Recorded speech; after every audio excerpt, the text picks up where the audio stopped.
నమస్కారం ఘంటారావానికి స్వాగతం. ముందుగా ప్రధానాంశాలు.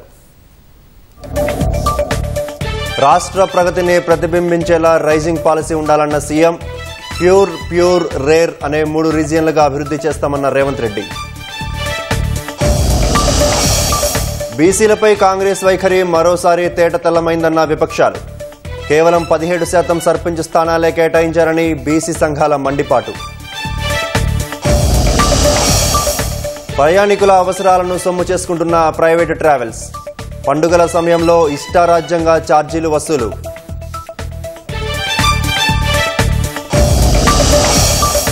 నేడు గోవాలో ప్రపంచంలోనే అత్యంత ఎత్తైన శ్రీరాముడి విగ్రహం. శ్రీ సంస్థాన్ గోకర్ణ పర్తగాలి జీవోత్తమ్ మఠంలో ప్రారంభించనున్న ప్రధాని.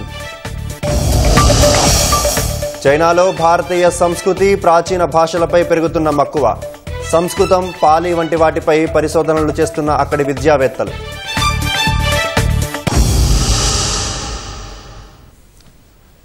తెలంగాణ అభివృద్ధిని ప్రతిబింబించడంతో పాటు భవిష్యత్తు రోడ్ మ్యాప్ స్పష్టంగా కనిపించేలా తెలంగాణ రైజింగ్ 2047 పాలసీ డాక్యుమెంట్ ఉండాలని ముఖ్యమంత్రి రేవంత్ రెడ్డి స్పష్టం చేశారు. చైనా, జపాన్ స్థాయి అభివృద్ధి లక్ష్యంగా ఉండాలన్నారు. తెలంగాణ యువత నైపుణ్యం ప్రపంచంతోనే పోటీ పడేలా ప్రణాళికలు చేయాలని తెలిపారు. రాష్ట్రాన్ని ప్యూర్ రేర్ అనే 3 రీజియన్లుగా అభివృద్ధి చేయనున్నట్లు తెలిపారు. పల్లెల నుంచి రాజధాని వరకు అందరికీ సమాన అవకాశాలు ఉండేలా తెలంగాణ అభివృద్ధి కావాలని సీఎం ఆకాంక్షించారు. తెలంగాణ రైజింగ్ డాక్యుమెంటుపై సీఎం రేవంత్ రెడ్డి ఉన్నతాధికారులతో సమీక్ష నిర్వహించారు. తెలంగాణ అభివృద్ధిని ప్రతిబింబించేలా తెలంగాణ రైజింగ్ 2047 పాలసీ డాక్యుమెంట్ ఉండాలని సీఎం రేవంత్ రెడ్డి అధికారులకు సూచించారు. తెలంగాణను 2034 నాటికి 1 ట్రిలియన్, 2047 నాటికి $3 ట్రిలియన్ ఎకానమీగా తీర్చిదిద్దేందుకు స్పష్టమైన రోడ్ మ్యాప్ పాలసీ డాక్యుమెంట్లో కనిపించాలన్నారు. తెలంగాణ ఆర్థికాభివృద్ధిని 3 రీజియన్లుగా విభజించి అభివృద్ధి చేయాలన్నారు. Core urban region economy cure, peri urban region economy pure, rural agriculture region economy 3 రీజియన్లను విభజించుకోవాలని సూచించారు. ఈ 3 రీజియన్లలో ఎక్కడ ఎలాంటి అభివృద్ధి చేయాలో డాక్యుమెంట్లో పొందుపరచాలన్నారు. రాష్ట్రంలో పాలసీ పెరాలసిస్ ఉండదని చాటి చెప్పేలా తెలంగాణ రైజింగ్ పాలసీ డాక్యుమెంట్ ఉండాలన్నారు. వాస్తవిక దృక్పథం కనిపించేలా డిజైన్లు ఉండేలా జాగ్రత్తలు తీసుకోవాలని సూచించారు. తెలంగాణ సమగ్ర అభివృద్ధి, యువతకు మెరుగైన ఉపాధి, అందరికీ సమాన అవకాశాలు, సమీకృత అభివృద్ధి లక్ష్యంగా రానున్న 22 ఏళ్లకు భవిష్యత్ కార్యాచరణ సిద్ధం చేయాలని సీఎం చెప్పారు. వైద్యం, విద్య, టెక్నాలజీ, జీసీసీలు, ఫార్మా, అగ్రికల్చర్ తో పాటు వివిధ రంగాల్లో అభివృద్ధి ప్రణాళిక రూపొందించాలన్నారు. Pharma, life sciences, aerospace, quantum technology, కృత్రిమ మేధస్సు, స్టార్టప్, ఎంఎస్ఎంఈలు, టూరిజం, ఎగుమతుల వంటి రంగాలు రానున్న 2 దశాబ్దాల్లో ఆర్థిక వృద్ధికి కీలక రంగాలని ప్రభుత్వం భావిస్తోందన్నారు. ప్రభుత్వం అందిస్తోన్న పారదర్శక పాలన, సులభ అనుమతులు, గ్లోబల్ కెపాసిటీ సెంటర్లు రాష్ట్రాన్ని పెట్టుబడిదారుల మొదటి గమ్యస్థానంగా నిలబెట్టనున్నాయన్నారు. ఈ బలాలే పునాదిగా మరింత పెట్టుబడులను ఆకర్షించే విధంగా విజన్ డాక్యుమెంట్ ఉండాలని సీఎం సూచించారు.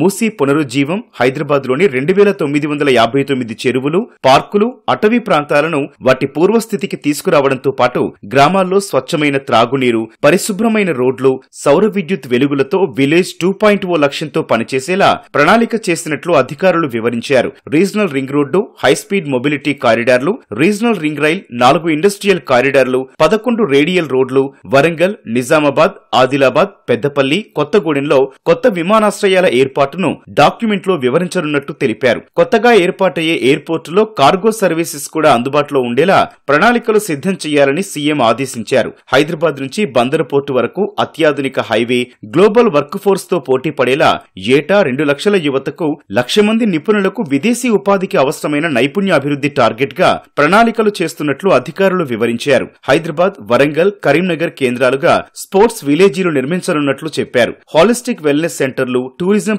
ప్రాంతాల అభివృద్ధి, నైట్ ఎకానమీ సిటీగా హైదరాబాద్ ఇమేజ్ ను క్రియేట్ చేయడం, బతుకమ్మ, బోనాలు, డెక్కన్ క్రాఫ్ట్స్ గ్లోబల్ పండుగలతో బ్రాండ్ తెలంగాణను విశ్వవ్యాప్తం చేసేలా డాక్యుమెంట్ తీర్చిదిద్దుతున్నట్లు తెలిపారు. యానిమేషన్, గేమింగ్, ఫిలిం టెక్ పరిశ్రమలకు తెలంగాణ కొత్త గమ్యంగా రూపొందే లక్ష్యంతో ఉంటుందన్నారు. గ్రామం నుంచి హైదరాబాద్ వరకు సమాన అవకాశాలు, స్థిరమైన అభివృద్ధి అనే లక్ష్యంతో విజన్ డాక్యుమెంట్ 2047 మార్గదర్శకంగా ఉండాలని అధికారులకు సీఎం దిశానిర్దేశం చేశారు. రాష్ట్ర వ్యాప్తంగా మొదటి రోజు సర్పంచ్ పదవులకు 3242 మంది, వార్డు సభ్యులకు 1821 మంది నామినేషన్లు దాఖలు చేశారు. మొదటి విడతలో 4236 గ్రామ పంచాయతీలు, 37440 వార్డుల్లో నామినేషన్ల ప్రక్రియ కొనసాగుతోంది. రేపు సాయంత్రం 5 గంటలకు తొలి విడత నామినేషన్ల గడువు ముగియనుంది. రిజర్వేషన్లపై అభ్యంతరాలు వ్యక్తం చేస్తూ హైకోర్టులో పలు పిటిషన్లు దాఖలయ్యాయి. ఈ నేపథ్యంలో అప్రమత్తమైన ప్రభుత్వం జిల్లా యంత్రాంగానికి సూచనలు ఇచ్చేందుకు పంచాయతీరాజ్ డైరెక్టరేట్ కార్యాలయంలో ప్రత్యేకంగా లీగల్ సెల్ను ఏర్పాటు చేసింది. రాష్ట్రంలో తొలిదశ గ్రామ పంచాయతీ ఎన్నికలకు సంబంధించి గురువారం రాష్ట్ర ఎన్నికల సంఘం నోటిఫికేషన్ జారీ చేసింది. మొదటి దశ ప్రక్రియ మొదలవడంతో నామినేషన్లు వేసేందుకు ఆశావహులు బారులు తీరుతున్నారు. తమ నామినేషన్ సెట్లను అధికారులకు అందిస్తున్నారు. మొదటి రోజు సర్పంచ్ పదవులకు 3242 మంది, వార్డు సభ్యులకు 1821 మంది నామినేషన్లు దాఖలు చేశారు. తొలి విడతలో 4236 పంచాయతీలు, 37440 వార్డుల్లో నామినేషన్ల ప్రక్రియ కొనసాగుతోంది. రేపు సాయంత్రం 5 గంటలకు తొలి విడత నామినేషన్ల గడువు ముగియనుంది. గురువారం నుంచి మొత్తం ఎన్నికల ప్రక్రియ ముగిసే వరకు ప్రవర్తన నియమావళి అమల్లో ఉంటుందని ఎన్నికల సంఘం పేర్కొంది.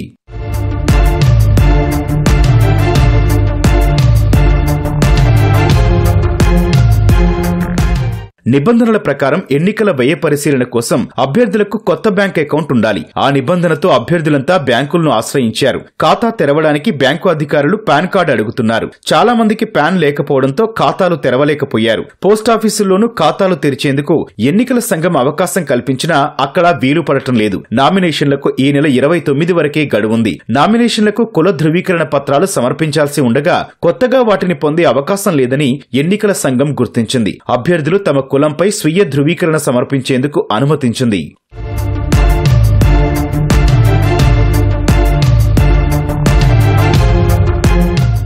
పౌరులు తమ ఓటర్ స్లిప్లను డౌన్లోడ్ చేసుకునేందుకు టీఈ పోల్ మొబైల్ అప్లికేషన్ రూపొందించి ప్లేస్టోర్లో ఉంచినట్లు రాష్ట్ర ఎన్నికల సంఘం తెలిపింది. అప్లికేషన్ ఇన్స్టాల్ చేసుకోవాలని, అందులో ఫిర్యాదులు అప్లోడ్ చేసి వాటి పరిష్కార ప్రగతిని ట్రాక్ చేయవచ్చని వెల్లడించింది. గ్రామ పంచాయతీ ఎన్నికలపై న్యాయస్థానాల్లో పిటిషన్లు దాఖలవుతోన్న నేపథ్యంలో పంచాయతీరాజ్ శాఖ డైరెక్టరేట్లో న్యాయ విభాగం ఏర్పాటైంది. ఇందులో 3 సూపరింటెండెంట్ స్థాయి అధికారులను నియమిస్తూ రాష్ట్ర పంచాయతీరాజ్, గ్రామీణాభివృద్ధి శాఖల సంచాలకురాలు ఉత్తర్వులు జారీ చేశారు. సర్పంచులు, వార్డు సభ్యుల నామినేషన్ల ప్రక్రియకు పిటిషన్లతో ఆటంకం కలగకుండా వెనువెంటనే చర్యలు తీసుకునేలా ఆ విభాగం పనిచేస్తుంది. అన్ని జిల్లాల కలెక్టర్లు, ఎన్నికల అధికారులు, డీపీఓలు తమ పరిధిలోని ఎన్నికల కేసులకు సంబంధించిన వివరాలను, సూచనలను 24 గంటల్లోపు అదనపు అడ్వకేట్ జనరల్కు, ప్రభుత్వ న్యాయవాదికి నివేదించాలి. ఈ కేసులను పర్యవేక్షించడానికి జిల్లాల్లో ప్రత్యేక అధికారిని నియమించాలని కలెక్టర్లకు సూచించారు. బీసీలకు 42% రిజర్వేషన్లు ఇస్తామని ప్రభుత్వం మాట తప్పిందని రాష్ట్రంలోని విపక్ష పార్టీలు, బీసీ సంఘం నేతలు ధ్వజమెత్తారు. కేవలం 17% స్థానాలు కేటాయించడం అన్యాయమన్నారు. ప్రస్తుతం పార్టీ పరంగా మాత్రమే ఇస్తామనడం ఎంతవరకు సమంజసమని నిలదీశారు. అసలు ఎన్నికల్లో బీసీలకు కాంగ్రెస్ ఎన్ని స్థానాలను కేటాయిస్తుందో లెక్కలు చెప్పాలని డిమాండ్ చేశారు. బీసీలకు 42% రిజర్వేషన్ కల్పిస్తామని చెప్పి గ్రామ పంచాయతీ ఎన్నికల్లో కేవలం 17% కేటాయించడం అన్యాయమని బీఆర్ఎస్ ఆగ్రహం వ్యక్తం చేసింది. మోసపూరిత హామీలతో అధికారంలోకి వచ్చిన కాంగ్రెస్ ప్రభుత్వం హామీల అమలును మరచిందని మాజీ మంత్రి తలసాని శ్రీనివాస్ యాదవ్ మండిపడ్డారు. ప్రభుత్వం జారీ చేసిన 46 జీవోపై ప్రభుత్వంలోని బీసీ ప్రజాప్రతినిధులు నోరు విప్పాలని మాజీ మంత్రి శ్రీనివాస్ గౌడ్ డిమాండ్ చేశారు. అమరవీరుల స్తూపం వద్ద స్థానిక సంస్థల ఎన్నికల్లో బీసీలకు 42% రిజర్వేషన్లను కల్పించాలని డిమాండ్ చేస్తూ తలపెట్టిన ధర్నాలో ఆయన పాల్గొన్నారు. బీసీలకు జరిగిన అన్యాయంపై ఎందుకు మౌనంగా ఉంటున్నారని శ్రీనివాస్ గౌడ్ ప్రభుత్వాన్ని ప్రశ్నించారు. కాంగ్రెస్ పార్టీ బీసీల గొంతు కోసేసి పూర్తిగా రాజకీయ భవిష్యత్తునే, బీసీల భవిష్యత్తుని సర్వనాశనం చేసేసి ఎంతో ఆశతో లక్కీ డీప్లో పడి 42% ఇస్తే అందరూ సర్పంచులు అయితే, ఎంపీటీసీలు అయితే, జడ్పీసీ అనుకున్నారు, ఆశపడ్డారు. తీరా చూస్తే ఈ దేశంలో ఎక్కడ జరిగిన అన్యాయం ఇక్కడ జరిగింది. 42% రిజర్వేషన్ అంటూ కాంగ్రెస్ ప్రభుత్వం బీసీలను తీవ్రంగా మోసం చేసిందని నిజామాబాద్ ఎంపీ అరవింద్ అన్నారు. నిజామాబాద్ లో మాట్లాడిన ఆయన కాంగ్రెస్ ప్రభుత్వ వైఖరిపై నిప్పులు చెరిగారు. పిల్లగాళ్ళకి ఫీ రీఎంబర్స్మెంట్లు బీసీలకు ఇయ్యనోడు చదువు చెప్పినోడు సర్పంచం చేస్తాడనే మొత్తం డ్రామా, పొలిటికల్ డ్రామా.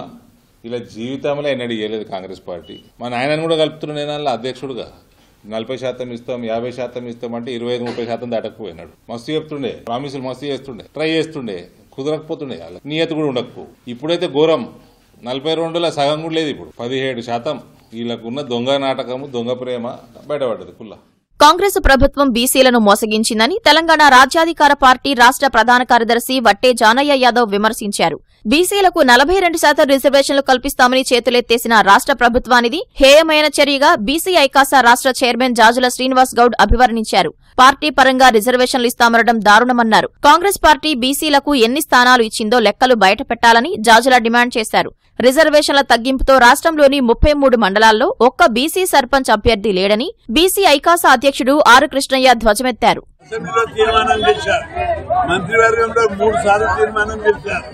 ఆర్డినెన్స్ తీశారు, జీవో తీశారు, అనేక రకాలుగా బీసీలకు కల్పించి ఆశలు కల్పించి ఒకటేసారి మొదలేమో 42%తో జీవో నెంబర్ 9 విడుదల చేశారు. 22కు తగ్గిస్తూ మళ్ళా 46 జీవో తెచ్చారు. చాలా జిల్లా 30 మండలాలను ఒక్కరికి కూడా బీసీలకు రాలేదు సర్పంచ్.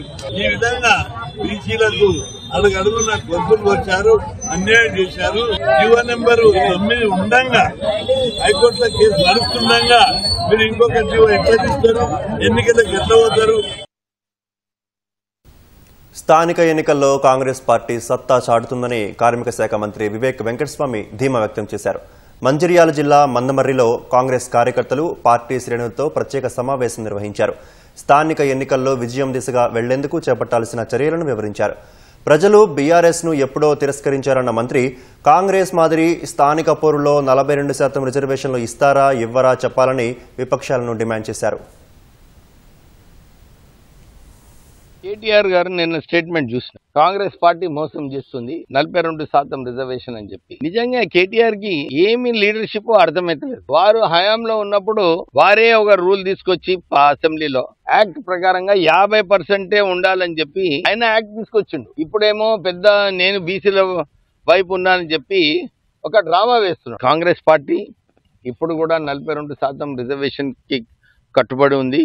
అన్ని పొలిటికల్ పార్టీస్ దాన్ని ఇంప్లిమెంట్ చేయాలి. అందరూ కూడా అన్ని చోట్ల 42% రిజర్వేషన్ ఇంప్లిమెంట్ చేయాలి. ఈసారి Congress party sarpanch elections, local body elections లో కూడా స్వీప్ చేయబోతుందని చెప్పి ఇదొక ఇండికేషన్. రాష్ట్రంలో జరుగుతున్న పంచాయతీ వార్డులు, సర్పంచ్ల ఎన్నికల్లో బలవంతపు ఏకగ్రీవాల ఫలితాలను నిలుపుదల చేయాలని జిల్లా కలెక్టర్లను రాష్ట్ర ఎన్నికల సంఘం ఆదేశించింది. ఒక స్థానానికి ఒకే అభ్యర్థి నామినేషన్ వేస్తే అక్కడ పదవులు వేలంపాట, ఒత్తిడి, ప్రేరణ, బెదిరింపు, బలవంతపు ఉపసంహరణ జరిగినట్లు ఫిర్యాదులొస్తే విచారణ చేయాలని సూచించింది. బలవంతపు ఏకగ్రీవమని తేలితే ఫలితాలు ప్రకటించొద్దని సూచించింది. ఫిర్యాదులు రాకపోతే నామినేషన్లు ఉపసంహరించుకున్న ఎన్నికల్లో గెలిచే అవకాశం ఉన్న అభ్యర్థులతో స్వీయ ధృవీకరణ పత్రాలు రాయించుకున్న తర్వాతే ఫలితాలు వెల్లడించాలని ఎస్ఈసీ సూచించింది. పలు గ్రామాల్లో పదవుల వేలం, బలవంతంగా నామినేషన్ల ఉపసంహరణ జరుగుతున్న విషయం తమ దృష్టికి వచ్చిందన్న ఎస్ఈసీ వాటిని నిరోధించి స్వేచ్ఛా వాతావరణంలో ఎన్నికలు నిర్వహించాలని కోరింది. పంచాయతీ ఎన్నికల్లో ఏకగ్రీవాలపై లిఖితపూర్వకంగా వార్తాపత్రికలు, వాట్సాప్ ద్వారా ఏ ఫిర్యాదు వచ్చినా విచారణ చేసేందుకు ఎన్నికల సంఘం ప్రత్యేక విభాగాన్ని ఏర్పాటు చేసింది. రాష్ట్రంలో పంచాయతీ ఎన్నికలు ప్రశాంతంగా, నిష్పక్షపాతంగా జరిపేందుకు అన్ని స్థాయిల్లోని పోలీసు అధికారులు కృషి చేయాలని డీజీపీ శివధర్ రెడ్డి ఆదేశించారు. ఎన్నికల నిర్వహణపై రాష్ట్ర వ్యాప్తంగా ఉన్న పోలీసు అధికారులతో వీడియో కాన్ఫరెన్స్ నిర్వహించారు. హైదరాబాద్ కమిషనరేట్ మినహా రాష్ట్ర వ్యాప్తంగా ఉన్న పోలీస్ కమిషనర్లు, జిల్లా ఎస్పీ మొదలు స్టేషన్ హౌస్ ఆఫీసర్ల స్థాయి వరకు సిబ్బంది వీడియో కాన్ఫరెన్స్లో పాల్గొన్నారు. పోలీస్ కమిషనర్లు, జిల్లాల ఎస్పీలు గ్రామీణ ప్రాంతాల్లో జరిగే పంచాయతీ ఎన్నికలు సజావుగా, ఎలాంటి అవాంతరాలు లేకుండా జరిగేలా పటిష్ట చర్యలు తీసుకోవాలని డీజీపీ సూచించారు. ఎన్నికలు నిష్పక్షంగా నిర్వహించేందుకు రాష్ట్ర ఎన్నికల కమిషన్ జారీ చేసిన మార్గదర్శకాలకు అనుగుణంగా నడుచుకోవాలని ఆదేశించారు. ఎలాంటి ఆరోపణలకు ఆస్కారం లేకుండా ప్రశాంత వాతావరణంలో ఎన్నికలు జరిగేలా ఏర్పాట్లు చేయాలని పోలీసు అధికారులకు దిశానిర్దేశం చేశారు. రాష్ట్రంలో కాంగ్రెస్ సర్కార్ తీసుకొచ్చిన హిల్ట్ పాలసీపై మాటల యుద్ధం కొనసాగుతోంది. విపక్షాలు విమర్శనాస్త్రాలు సంధిస్తుండగా అధికార పక్షం వాటిని తిప్పికొడుతోంది. హైదరాబాద్ నగరాన్ని కాలుష్య రహితంగా మార్చేందుకు కాంగ్రెస్ ప్రభుత్వం కృషి చేస్తోందని మంత్రి ఉత్తమ్ కుమార్ రెడ్డి అనగా, కాంగ్రెస్ ప్రభుత్వం చేసే ప్రతి పాలసీ వెనుక ఒక స్కామ్ ఉంటోందని మాజీ మంత్రి జగదీష్ రెడ్డి ఆరోపించారు. భారతదేశ చరిత్రలోనే కాదు, ప్రపంచ చరిత్రలోనే అతి భారీ స్కామ్ కు ఒక పాలసీ తీసుకొచ్చింది తెలంగాణ ప్రభుత్వం. 5 లక్షల కోట్ల రూపాయల విలువైన స్కామ్ తెలంగాణ ప్రభుత్వం తెరలేపింది. హిల్ట్ పాలసీ పేరు మీద మూసేసిన పారిశ్రామిక వాడల భూములను ఒక పథకం ప్రకారం ఎకరం 100 కోట్లు విలువ చేసే భూమిని కేవలం ₹1 కోటి, 2 కోట్లకు, 3 కోట్లకు వాళ్ళకి కట్టబెట్టే ప్రయత్నం మొదలుపెట్టింది. ఇంతకు మించిన దుర్మార్గం ఇంకొకటి ఉండదు. ఏంటిది ఇంకా దీన్ని వీళ్ళు చెప్పిన పేరు, ముద్దు పేరు, ఇది land mark initiative. Land mark initiative కాదు, ల్యాండ్ స్కామ్ ఇనిషియేటివ్. మొత్తం తెలంగాణ ప్రజల ఆస్తిని దోసుకొని దొంగలు పంచుకోవడం. ఈ యొక్క ఇండస్ట్రియల్ పాలసీ ఏకైక లక్ష్యం హైదరాబాద్ని పొల్యూషన్ ఫ్రీ చేయాలని. ఇది ఎవరో కూర్చొని ఏదో ఒక ఆయన ల్యాండ్ స్కామ్ అంటాడు, ఒక ఆయన ఏమంటాడు 9,932 ఎకరాలు ఒక ఆయన అంటాడు, 5 లక్షల కోట్ల కుంభకోణం అంటాడు. అవన్నీ అవాస్తవాలు, అసత్యాలు, ఏదో బదనాం చేసే ప్రయత్నం. ఇది కుంభకోణం స్కామ్ ఎట్లా అంటున్నారు మీరు? అసలు పాలసీ జియో రూపంలో తీసుకొచ్చి సబ్ కమిటీలో పాస్ చేసి, క్యాబినెట్లో చర్చించి పాస్ చేసి, ఒక ట్రాన్స్పరెంట్గా ఒక జియోని ఇష్యూ చేసినాం కదా. ఒక పెద్ద మనిషి మేము ఇది మళ్ళీ మారుస్తాం, పారిశ్రామికవేత్తలు ఎవరు అప్లై చేయొద్దని అన్నట్టుంది. మీరు అధికారంలో వచ్చేది లేదు, మళ్ళా పాలసీ మారేది లేదు. దీక్షా దివస్ ను రాష్ట్ర వ్యాప్తంగా ఘనంగా నిర్వహించేందుకు బీఆర్ఎస్ సిద్దమైంది. ప్రత్యేక తెలంగాణ రాష్ట్ర సాధన కోసం బీఆర్ఎస్ అధినేత కేసీఆర్ దీక్ష ప్రారంభించిన రోజును మరోమారు అందరికీ గుర్తు చేసేలా కార్యక్రమాలు నిర్వహించనున్నారు. హైదరాబాద్లోని తెలంగాణ భవన్తో పాటు రాష్ట్ర వ్యాప్తంగా అన్ని జిల్లా కేంద్రాల్లోని పార్టీ కార్యాలయాల్లో దీక్షా దివస్ ను బీఆర్ఎస్ నిర్వహించనుంది. తెలంగాణ చరిత్రలో ఘనమైన ఈ ఘట్టాన్ని పురస్కరించుకుని దీక్షా దివస్ ను పెద్ద ఎత్తున నిర్వహించాలని బీఆర్ఎస్ కార్యనిర్వాహక అధ్యక్షుడు కేటీఆర్ పార్టీ శ్రేణులకు పిలుపునిచ్చారు. తెలంగాణ తల్లి విగ్రహానికి, అమరవీరుల స్తూపానికి నివాళులు అర్పించిన అనంతరం కేసీఆర్ భారీ కటౌట్కు పాలాభిషేకం చేయాలని నేతలకు చెప్పారు. పండ్ల పంపిణీ, అన్నదానం లాంటి సామాజిక కార్యక్రమాలు చేపట్టాలని సూచించారు. కామారెడ్డి జిల్లా నిజాం సాగర్ మండలం నాగమడుగు ఎత్తిపోతల పథకాన్ని జాగృతి అధ్యక్షురాలు కల్వకుంట్ల కవిత సందర్శించారు. నాగమడుగు భూ నిర్వాసితులతో మాట్లాడి వారి సమస్యలు అడిగి తెలుసుకున్నారు. జుక్కల్ నియోజకవర్గం రైతుల భూములకు నీరందించేందుకు ప్రారంభించిన ఈ పథకం పనులు నత్తనడకన సాగుతుండటంపై కవిత ఆగ్రహం వ్యక్తం చేశారు. నిర్వాసితుల సమస్యలను కలెక్టర్ దృష్టికి తీసుకెళ్లి పరిష్కారానికి కృషి చేస్తానని కవిత హామీ ఇచ్చారు. నిజాం సాగర్ ఎప్పుడో మన నిజాం రాజు కట్టినా కూడా జుక్కల్ నియోజకవర్గానికి దానివల్ల ప్రయోజనం లేకుండా పోయినటువంటి పరిస్థితి. మరి జుక్కల్లో చెరువులతో ఒక 22,000 ఎకరాలు వాడతాయి, కౌలాసనాలతో ఒక 9,000 ఎకరాలు వాడతాయి. ఇక లెండి ప్రాజెక్ట్ అంటే మహారాష్ట్రకు మనకున్న పంచాయతీతోని అది ఏండ్ల తరబడి కాకుండా ఉన్నది. కాబట్టి జుక్కల్ ప్రాంతానికి ప్రత్యేకంగా ఒక 40,000 ఎకరాలకు నీళ్లు ఇవ్వాలంటే నాగమడుగు అనేటటువంటి లిఫ్ట్ ఇరిగేషన్ కట్టాలి. మంజీరా నది నుంచి నీళ్లు ఎత్తిపోసుకొని దాన్ని పిట్లం చెరువులో వేస్తే దాని నుంచి మొత్తం ఒక 40,000 ఎకరాలకు నీళ్లు వస్తాయనేటటువంటి ఉద్దేశంతో Nagamadugu lift irrigation scheme start చేయడం జరిగింది. ఇక్కడ పరిస్థితి ఎట్లా ఉంది అని అంటే, ఏదైతే పంప్ హౌస్ కట్టాలో అక్కడికి సంబంధించి కేవలం 12 ఎకరాలు అక్వైర్ చేసిరు తప్పితే మిగతా మొత్తం కరకట్ట కట్టడానికి కానీ, చెక్ డ్యామ్ కట్టడానికి కానీ, దేనికి కూడా కావాల్సినటువంటి మిగతా 200 ఎకరాల భూమి కనీసం ఒక గింజ కూడా కూడా అక్వైర్ చేయనటువంటి పరిస్థితి. మరి అప్పుడున్న ప్రభుత్వాన్ని తిట్టి వచ్చిన ఈ ప్రభుత్వం అన్న కనీసం ఒకసారి రైతులను పిలిచి ఇది డిపిఆర్, ఇది జుక్కల్లో మన ఉన్నటువంటి ఇరిగేషన్ పరిస్థితి, దీనికోసం మనం ఇట్లా చేద్దాము అని అంటున్నటువంటి దాఖలా కనిపిస్తలేదు. ఫోన్ అక్రమ ట్యాపింగ్ కేసులో కేసీఆర్ ఆదేశాల మేరకే ప్రభాకర్ రావు పునర్నియామకం జరిగినట్లు ఆయన ఓఎస్డీగా పనిచేసిన రాజశేఖర్ రెడ్డి వాంగ్మూలం ఇచ్చినట్లు తెలుస్తోంది. ఈ కేసుకు సంబంధించి వాంగ్మూలాల నమోదు ప్రక్రియలో భాగంగా రాజశేఖర్ రెడ్డిని గురువారం ప్రత్యేక దర్యాప్తు బృందం విచారించి వాంగ్మూలం నమోదు చేసింది. Hyderabad joint commissioner Tafseer Iqbal, case దర్యాప్తు అధికారి వెంకటగిరి దాదాపు 2 గంటల పాటు రాజశేఖర్ రెడ్డిని పలు ప్రశ్నలు అడిగి వివరాలు రాబట్టారు. Special intelligence branch chief of operations గా ప్రభాకర్ రావు నియామకానికి సంబంధించే సిట్ అధికారులు ప్రశ్నించినట్లు తెలుస్తుంది. 2020 జూన్ 30న ప్రభాకర్ రావు ఉద్యోగ విరమణ పొందగా అదే రోజు ఆయన్ని 3 ఏళ్ల పాటు కొనసాగిస్తూ పునర్నియామక ఉత్తర్వులు వెలువడ్డాయి. ఆ గడువు ముగిసిన తర్వాత మరో 2 ఏళ్ల పాటు ఆయన ఉద్యోగంలో కొనసాగేలా ఉత్తర్వులిచ్చారు. రెండోసారి ప్రభాకర్ రావును కొనసాగించేలా ప్రభుత్వ సాధారణ పరిపాలన విభాగానికి సూచించాల్సిన అవసరం ఏంటనే కోణంలో రాజశేఖర రెడ్డి నుంచి సిట్ వివరాలు సేకరించింది. ప్రభాకర్ రావు పునర్నియామకానికి సంబంధించిన administration procedure, note file, GO విడుదల గురించి రాజశేఖర రెడ్డిని సిట్ అధికారులు ప్రశ్నించినట్లు తెలిసిందే. విశ్వసనీయ సమాచారం ప్రకారం కేసీఆర్ ఆదేశించినందుకే తాను జీఏడీ అధికారులకు సూచించానని రాజశేఖర రెడ్డి వాంగ్మూలం ఇచ్చినట్లుగా సమాచారం. ప్రయాణికుల అవసరాలను ప్రైవేటు ట్రావెల్స్ నిర్వాహకులు సొమ్ము చేసుకుంటున్నారు. పండుగల సమయంలో ఇష్టారాజ్యంగా ఛార్జీలు పెంచేస్తున్నారు. రైల్వే ఇటు ఆర్టీసీ సంస్థలు పండుగల సమయంలో ప్రత్యేక రైళ్లు, ప్రత్యేక బస్సులను ఆలస్యంగా ప్రకటించడం వల్ల ఇలాంటి పరిస్థితులు ఎదురవుతున్నాయని ప్రయాణికులు ఆరోపిస్తున్నారు. పండుగల సమయంలో హైదరాబాద్ నుంచి ఏపీకి వెళ్లే ప్రయాణికులను ప్రైవేటు ట్రావెల్స్ నిర్వాహకులు నిట్ట నిలువున దోచేస్తున్నారు. ఇంత జరుగుతున్నా రవాణా శాఖ అధికారులు చూసి చూడనట్లు వ్యవహరిస్తున్నారని ప్రయాణికులు మండిపడుతున్నారు. పండుగ అంటే సకుటుంబ సపరివార సమేతంగా జరుపుకుంటారు. అందులోనూ సంక్రాంతి పండుగకు ఎక్కడెక్కడో ఉన్న తెలుగు వారంతా తమ తమ సొంతూళ్లకు చేరుకుంటారు. అందుకోసం 2-3 నెలల నుంచే ప్రయాణాలు బుక్ చేసుకుంటారు. కానీ రైల్వే, ఆర్టీసీ మాత్రం పండుగకు 20 రోజుల ముందు ప్రత్యేక రైళ్లు, బస్సులను ప్రకటిస్తుంది. ఇదే అదునుగా సంక్రాంతి వేళ ప్రైవేటు ట్రావెల్స్ యజమానులు ప్రయాణికులను నిలువునా దోచేస్తున్నారు. జనవరి 9-10 హైదరాబాద్ విశాఖపట్నం రూట్లో ఆర్టీసీ బస్సులో టికెట్ ధర 1880 రూపాయలు ఉంటే ప్రైవేటు ట్రావెల్స్ లో 5000 వరకు ఉంటుంది. ప్రైవేటు స్లీపర్ బస్సుల్లో అయితే 6000 పైమాటే. పండుగ పేరుతో విమాన ఛార్జీల కంటే ప్రైవేటు ట్రావెల్స్ బస్సుల్లో అధిక ఛార్జీలు వసూలు చేస్తున్నారని ప్రయాణికులు వాపోతున్నారు.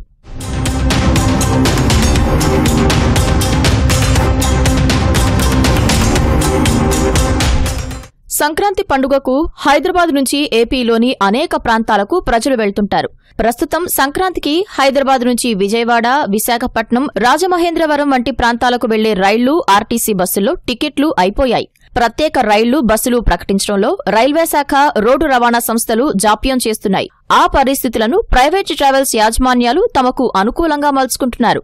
సంక్రాంతి వేళ జనవరి 9, 10, 11, 12 తేదీల్లో ఏపీకి వెళ్లే రైళ్లు, బస్సులకు భారీగా డిమాండ్ నెలకొనడంతో ప్రైవేటు బస్సుల యాజమాన్యాలు ఛార్జీలను పెంచేస్తున్నాయి. ఆర్టీసీ ప్రత్యేక బస్సుల్లోనూ అదనపు ఛార్జీలు ఉంటున్నా గరిష్టంగా 50% మించడం లేదు. ప్రైవేటు బస్సుల యజమానులు మాత్రం 2-3 రెట్లు అధికంగా వసూలు చేస్తున్నారు. ఈ హైదరాబాద్ నుంచి 90% పోయే వాళ్ళు, ఎందుకంటే ఆంధ్రాకి పోయే వాళ్ళు ఎక్కువ ఉంటారు.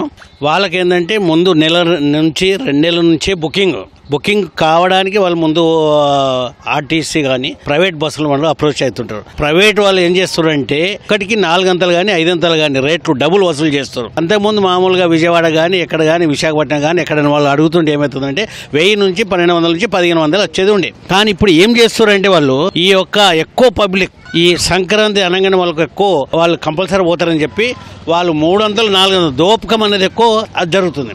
సాధారణ రోజుల 800 నుంచి 1000 రూపాయలు పలుకుతుందండి. ఈ డిసెంబర్ నుంచి స్టార్ట్ చేస్తే 3000, 4000, 5000 వాళ్ళకి నోటికి వచ్చిందే వేతనం. మళ్ళీ ముంగటి సీట్లకు వేరు, వెనక సీట్లకు వేరు, మళ్ళీ బెర్త్కు వేరు, అక్కడ వేరు. ఇక్కడ టైంకి దిగింది బట్టి అక్కడ 9కి లోపల దిగితే వేరు, 9 తర్వాత దిగితే వేరు. ఇట్లా రేటు వాళ్ళకి ఇష్టం ఉన్నట్టు. ఎందుకంటే ఒక పద్ధతి, ఒక పరిష్కారం లేని ఆలోచన లేకుండా ఎవరికి తెలియదు. ఒక టికెట్ తీసుకున్న టైంకే ఇంత అని చెప్తున్నారు. ప్రైవేట్ ట్రాన్స్పోర్టర్లు ఉన్నారు కదా, వీళ్ళది సంక్రాంతి పండుగ రాగానే ప్రజలకు సంక్రాంతి పండుగ లేదు, వాళ్ళకి సంక్రాంతి పండుగలాగా అయిపోయింది. ఇప్పుడు ఒక సదరు ఫ్యామిలీలో 2 పిల్లలు, 2 భార్యాభర్తలు పోవాలంటే 30,000 ఖర్చు. వాళ్ళు ఏంటంటే ఇక సంవత్సరానికి ఒకసారి పండుగ అన్నట్టుగా వాళ్ళు ఇక్కడ నుంచి బయలుదేరుతూ ఉంటారు. దాన్ని ప్రైవేట్ యాజమాన్యం సొమ్ము చేసుకునే ప్రయత్నం చేస్తుంది. ఇది తప్పు. పల్లెటూరులో ఏజెన్సీ ప్రాంతాల నుంచి వచ్చి ఇక్కడ ఉంటున్న వాళ్ళు ఉన్నారు. అందరూ మధ్యతరగతి వాళ్ళే, 20-30,000 జీతాలు ఉన్న వాళ్ళు. వాళ్ళని దృష్టిలో పెట్టుకొని రేట్లు పెడితే బాగుంటుంది. గతంలో మా నార్మల్లో 800 నుంచి 1000 రూపాయల వరకు ఉంటూ ఇప్పుడు 2000, 3000, 4000 వరకు దోచుకోవడం, ఈ దారి దోపిడీ ఆపాలని చెప్పేసి ఈ మీడియా ముఖంగా వారిని విజ్ఞప్తి చేస్తున్నారు. సంక్రాంతికి సొంతూళ్లకు వెళ్లే వారికి ఇబ్బంది తలెత్తకుండా రవాణా శాఖ అధికారులు చర్యలు తీసుకోవాలని ప్రయాణికులు విజ్ఞప్తి చేస్తున్నారు. ప్రైవేటు ట్రావెల్స్ ఛార్జీల మోత అరికట్టడం సహా వీలైనంత ముందుగానే రైల్వే, ఆర్టీసీ సంస్థలు ప్రత్యేక సర్వీసులు ప్రకటించాలని విజ్ఞప్తి చేస్తున్నారు.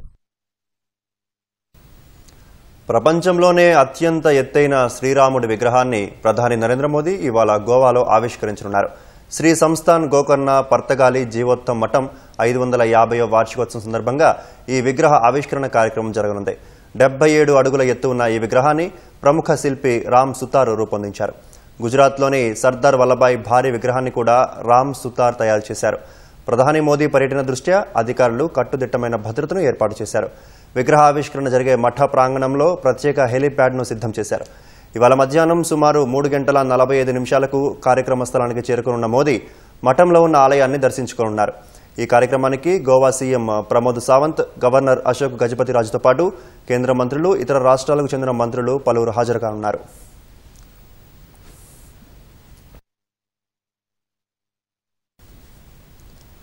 చైనాలో భారతీయ సంస్కృతి, ప్రాచీన భాషలపై మక్కువ పెరుగుతోంది. అక్కడి విద్యావేత్తలు కొందరు సంస్కృతం, పాలీ వంటి ప్రాచీన భాషలపై పరిశోధనలు చేస్తున్నారు. షాంఘైలోని భారత కాన్సులేట్ జనరల్ ప్రతీక్ మాథుర్ వారిని కలిశారు. సంస్కృత అధ్యయనాలు, బౌద్ధ సాహిత్యాన్ని ప్రోత్సహించేందుకు సహకారం అందిస్తామని హామీ ఇచ్చారు. భారతదేశ సంస్కృతి, భాషల పట్ల చైనాలో ఆసక్తి పెరుగుతోంది. సంస్కృతం, పాలీ తదితర ప్రాచీన భాషలపై అక్కడి విద్యావేత్తలు కొందరు పరిశోధనలు చేస్తున్నారు. షాంఘైలోని భారత కాన్సుల్ జనరల్ ప్రతీక్ మాథుర్ వారితో సమావేశమయ్యారు. సాంస్కృతిక సంబంధాల బలోపేతానికి ఎలాంటి సహకారం అవసరమో చర్చలు జరిపారు. సంస్కృత అధ్యయనాలు, బౌద్ధ సాహిత్యాన్ని ప్రోత్సహించేందుకు అవసరమైన సహకారం అందిస్తామని ప్రతీక్ మాథుర్ హామీ ఇచ్చారు. అలాంటి ప్రయత్నాలు భారత్, చైనా ప్రజలు మరింత దగ్గరయ్యేందుకు ఉపకరిస్తాయని అభిప్రాయపడ్డారు.